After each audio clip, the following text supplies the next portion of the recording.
My spoiled sister is out of jail, and now she expects me to give her everything to start her life anew. My sister has always been spoiled by my parents. Coming from a family with 3 brothers and only her as the girl, she was always my parents' favorite, as they had always wanted a daughter. I didn't really care about this, as by the time she was born, I was close to adulthood and already had plans to move out, so all that was left for me was to feel sorry for what my brothers would go through under my parents and her influence. Nevertheless, I still had to live with her for a while.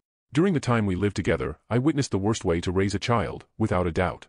My parents always gave her everything she wanted the moment she asked, allowed her to break things and take my brother's belongings, let her shout at other kids on the street, and so on. I always talked to my parents about it, but they just said it wasn't my concern and that they would raise the child as they saw fit. In fact, I reluctantly agreed and decided to let it go, only intervening when I was directly affected by the things she did. Eventually, I managed to move out, but that didn't remove me from the whirlwind of problems that her behavior brought. Every week, my brothers would come to me crying, telling me about the things she did, like breaking their belongings, scratching the walls of their rooms, and taking their food, and so on. I always argued with my parents about it, but the breaking point came on my youngest brother's birthday. He was overjoyed and kept looking at the birthday cake because what he loved most about parties was blowing out the candles. On the other hand, my sister was irritated that the day wasn't about her and constantly tried to grab everyone's attention, always unsuccessfully. Then, when it was time for my little brother to blow out the eagerly awaited candles, my sister just jumped in front of him, blew out the candles, and left laughing. My parents also laughed and tried to divert the guests' attention elsewhere while my brother cried, as many were upset by what had just happened. That's when I finally stood up and started shouting about how unfair everything was and that they should reprimand that spoiled girl once and for all.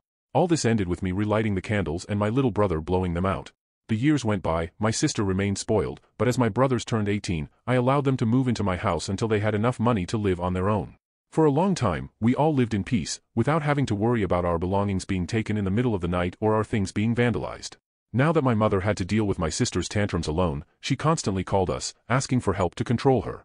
The breaking point came when my sister was arrested, and my parents asked me to pay her bail, as I was the only one with enough money to do so. Despite not liking my sister, I was convinced by my parents that she was family, and I should do it, so I ended up paying. The problem came later. I think after seeing that I had paid her bail, my sister became more interested in how much I really earned, which was a substantial amount. Therefore, she recently came to my house.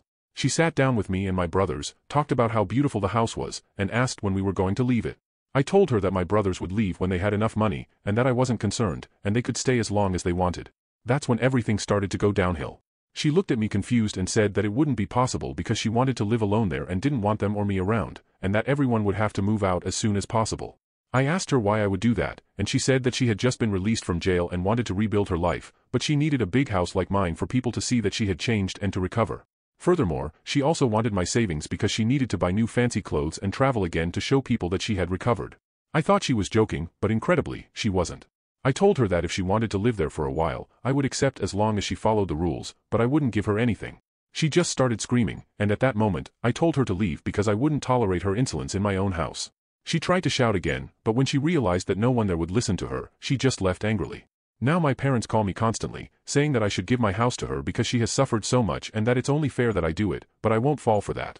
She has now shown me that she's beyond redemption and will never change, and I won't be the one to continue spoiling her.